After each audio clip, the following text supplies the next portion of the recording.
Hi Erwan, నేను మీ పవన్ని. ఈరోజు మన రివ్యూలో క్వీన్ ఆఫ్ మాసెస్ కాజల్ నటించిన సత్యభామ మూవీ గురించి మాట్లాడుకుందాం. సో ఈ మూవీ కాజల్ నటిస్తుందంటేనే అప్పటి నుంచి ఒక రకమైన బజ్ అనేది క్రియేట్ అయింది. ఎందుకంటే మ్యారేజ్ తర్వాత తనకి బాబు పుట్టిన తర్వాత చేసే మూవీ కాబట్టి ఒక రకమైన బజ్ అయితే క్రియేట్ అయింది.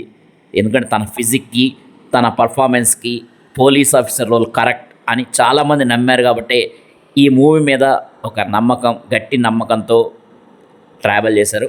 సో ఆ మూవీ అయితే రిలీజ్ అయింది. సో నిజంగానే మన నమ్మకాన్ని ఇది కరెక్ట్గా నిలబెట్టిందా లేదా వమ్ము చేసిందా అనేది ఇప్పుడు ఈ రివ్యూలో, డీప్ రివ్యూలో చూద్దాం. సో బిఫోర్ దట్, నా వీడియో మీకు నచ్చినట్లయితే please like, share and subscribe.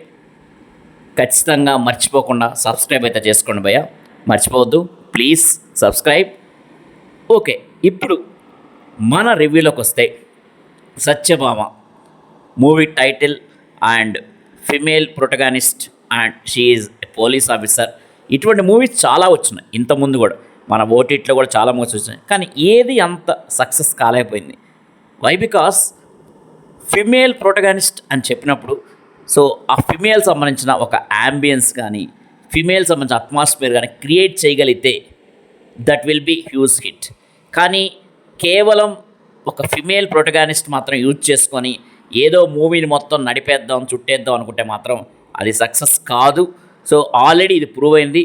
So ఇప్పుడు ఈ మూవీ పరిస్థితికి వస్తే ఇంచుమించు ఈ మూవీ కూడా అలాగే చెప్పాలి. ఎందుకంటే ఫిమేల్ ఓరియంటెడ్గా, ఫిమేల్ సబ్జెక్టుగా ఎటువంటి ఒక కాజల్, ఒక పోలీస్ ఆఫీసర్గా తను ఏదైనా ఉమెన్ గురించి తను చేసిందంటే ఏమీ లేదు. అంటే ఆ ఇంపార్టెన్స్ అనేది లేదు మూవీలో. ఆ ప్లేస్లో ఎవరున్నా సరే, ఫిమేల్ కానీ మేల్ కానీ, స్టోరీ యాస్టీజ్గా ఉంటుంది, ఎటువంటి ఫరక్ పడదు. అది నేను చెప్పేది. సో ఇక్కడ మెయిన్గా స్టోరీ అనేది బాగుంది, యాక్చువల్గా కథ అయితే మంచిగా ఉందని. కానీ స్క్రీన్ ప్లే మాత్రం చాలా టిపికల్గా, డిఫికల్ట్గా, చిరాగ్గా, కాంప్లెక్స్గా రకరకాలుగా ఉంది భయ్య. సో ఈ స్క్రీన్ ప్లేకి మెయిన్ ఇంత మనకి ఇరిటేట్గా వచ్చిన కారణం ఏంటంటే, మనం ఆల్రెడీ మనకు ఒక గుడ్ ఫీలింగ్ ఉన్న Sashikiran Tikka, is the screenplay writer. So Sashikiran Tikka అంటే మన గూఢచారి అండ్ మేజర్, ఇలా అడవిశేష్ మూవీస్కి స్క్రీన్ ప్లే ఇచ్చాడు. స్క్రీన్ ప్లేలో తను ఒక కింగ్ అని మనం ఆల్రెడీ ప్రూవ్ అయింది. సో అటువంటి శశికరణ్ తిక్క ఈ మూవీకి స్క్రీన్ ప్లే ఎలా ఇచ్చాడంటే, స్టోరీ చాలా చిన్న పాయింటే అండ్ మంచి పాయింట్, బట్ ఈ స్క్రీన్ ప్లే మాత్రం దాన్ని చాలా అటు తిప్పి ఇటు తిప్పి ఆఖరాకి ఏదో ఒక పాయింట్, ఎండ్ పాయింట్కి అయితే, రెగ్యులర్ పాయింట్కి అయితే వచ్చారు. సో నీ ముక్కెక్కడ్రా బాబు అంటే దాన్ని తిప్పి తిప్పి చూపించినట్టు అయింది, డైరెక్ట్గా చూపించకుండా. అది స్క్రీన్ ప్లేలో ప్రాబ్లం. సో మన సహనానితే ఒక పెద్ద పరీక్ష అని చెప్పాలి స్క్రీన్ ప్లే. సో స్టోరీ అయితే నో ప్రాబ్లం, స్టోరీ బాగుంది.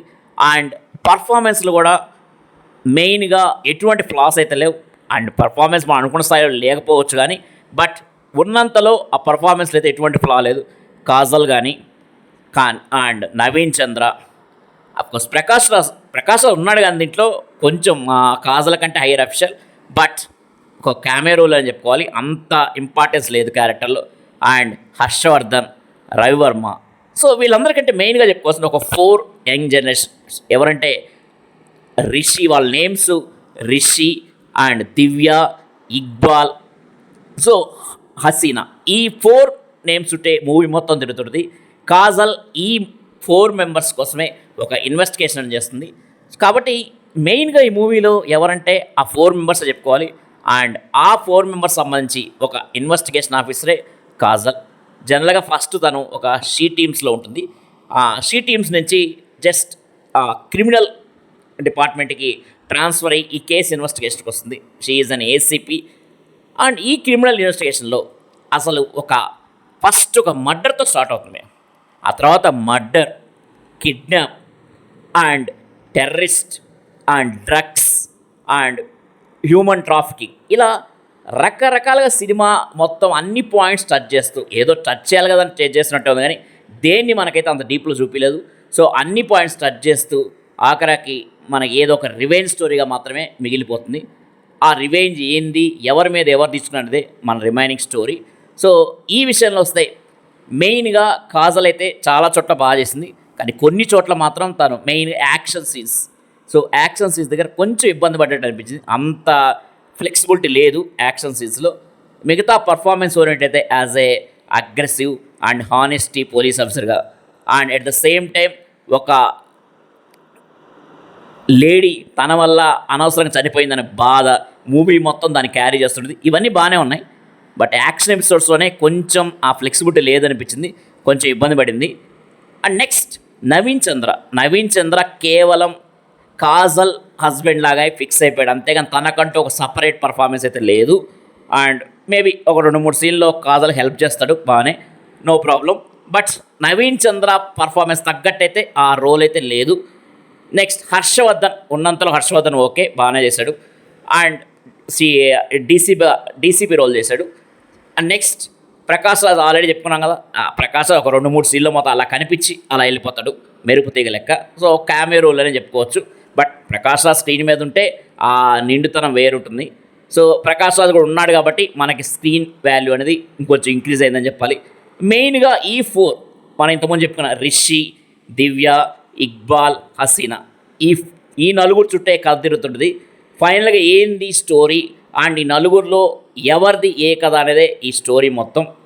సో దీన్ని చూపించడంలో డైరెక్ట్గా ఒక కథ, దానికి ఇంట్రాగేషన్, ట్విస్ట్, ఎండింగ్ ఇది వచ్చే బదులు రకరకాలుగా ఫ్లాష్ బ్యాక్, ముందుకు వెనక్కి ముందుకి ఇలా పోవడం వల్ల మనకు కొంచెం చిరాకు వస్తుంది. స్క్రీన్ ప్లే మాత్రం వెరీ బోర్డ్. స్క్రీన్ ప్లే కొంచెం బాగుంటే, కథ స్ట్రైట్గా స్క్రీన్ ప్లే చెప్పుంటే మాత్రం ఈ మూవీ రిజల్ట్ వేరే విధంగా ఉన్నది.